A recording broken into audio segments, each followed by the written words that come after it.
Compulsory subject हैं जिनमें partially आती है, राइट, वो हमारी कवर हो जाएगी। बात तो सही है आपकी, कवर हो जाएगी, लेकिन सिर्फ एक ही मसला है कवर होने का, जो मैं आपको बार बार कह रहा हूँ कि इलेक्टिव सब्जेक्ट में डिटेल चली जाती है, कंपल्सरी सब्जेक्ट में इतनी डिटेली डिस्कशन नहीं होती। वहाँ कहीं ना कहीं आप क्रॉस करके पास हो सकते हैं, लेकिन अगर आप इलेक्टिव सब्जेक्ट आप इंटरनेशनल पॉलिसीज या कोई भी ऐसे चूज कर लेते हैं, पॉलिटिकल साइंस चूज कर लेते हैं, इंटरनेशनल रिलेशन चूज कर लेते हैं, तो उसमें अगर प्रॉपर्ली डीपली आपने नहीं पढ़ा हुआ तो आप फंस जाओगे वहाँ पे। मिसाल के तौर पर अब सवाल आया था, explain objective and determinants of the Pakistan foreign policy. अब यही सवाल सेम टू सेम कि what is the main role of the Pakistan as compare to the foreign policies, ठीक है, तो वो यही सवाल सेम टू सेम कहाँ पर आया था, पॉलिटिकल साइंस में आया था, ठीक है, और वही सवाल उठा के कहाँ आ गया, इंटरनेशनल रिलेशन में आ गया, और यही सवाल जो उठा के कहाँ पर आ गया था, कंपैरिजन सिविल में पार्शली में आ गया था। यानी कि इस लिहाज से ये बेहतर है कि अगर आप एक सब्जेक्ट ऐसा इलेक्टिव चूज करते हैं इंटरनेशनल रिलेशन का, तो वो आपका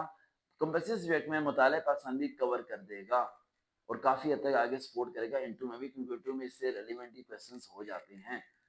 तो इस चीज में मैं आपको कहूंगा कि इंटरनेशनल रिलेशन जो होता है इसे आप प्रेफर कर सकते हैं, मुश्किल भी नहीं है, आसान है, और इसे प्रॉब्ली थोड़ा स्टडी तो करना पड़ेगा, मेहनत तो आप लोग करेंगे, ग्लोबलाइजेशन के बारे में पढ़ेंगे आप, ठीक है, और डेमोक्रेटिक कंट्रीज के बारे में, लेकिन ये वो चूज करें जो आर्ट्स सब्जेक्ट वाले स्टूडेंट हैं। अगर कोई साइंस वाला है, अकाउंटेंसी वाला है, बीकॉम वाला है, कंप्यूटर साइंस वाला है, तो वो इलेक्टिव सब्जेक्ट कोई और चूज करे, जो मैं ऑलरेडी पहले वीडियो बना चुका हूँ। इकोनॉमिक्स वाला वो चूज करे जिसने एमबीए मास्टर इन इकोनॉमिक्स किया हुआ है, वो इसे चूज ना करे, ये सिर्फ वो चूज करे सिंपल बीए किया हुआ है, सिंपल एमए किया हुआ है, ऐसा कुछ पढ़ा हुआ है, सारी किताबें उसने आर्ट्स की पढ़ी हैं, तो वो इंटरनेशनल रिलेशन को चूज करे, अदरवाइज इंटरनेशनल रिलेशन को चूज करना मुश्किल हो जाएगा आपके लिए। मैं एक छोटा सा और एग्जांपल देता हूँ, बिस्मिल्लाह। अब ना इस चीज को चूज करते हुए ना 10 बारी सोचा करें,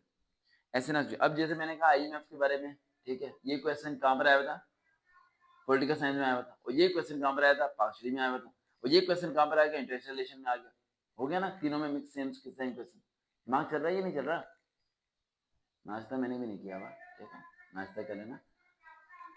दिमाग को चलाओ ठंडे दिमाग से, वो सवाल वहां पर भी आया हुआ था ना, तो इस बात को जेहन में रखना है आपने, लाजमी बार बार जेहन में रखना है कि भाई हमने इसे किस तरीके से लेके चलना है, इस सब्जेक्ट को चूज करें सिर्फ आर्ट्स वाले स्टूडेंट, अदरवाइज इस सब्जेक्ट को चूज मत करना, ये आपको तबाह भी कर सकता है। दिखने में आपको आसान सा लग रहा है कि discuss in detail the new sorry discuss in detail how globalisation has affected the concept of the security, ये कैसे कर रहा है, ठीक है। अब ये आगे क्वेश्चन आता है, एक्सप्लेन ये define power and explain the example of the concept of the hard power and soft power and smart power in international policies या पॉलिटिक्स। आई रिपीट अगेन, अगर आप आर्ट्स सब्जेक्ट्स के हैं मुकम्मल, ठीक है, देन आप इंटरनेशनल रिलेशन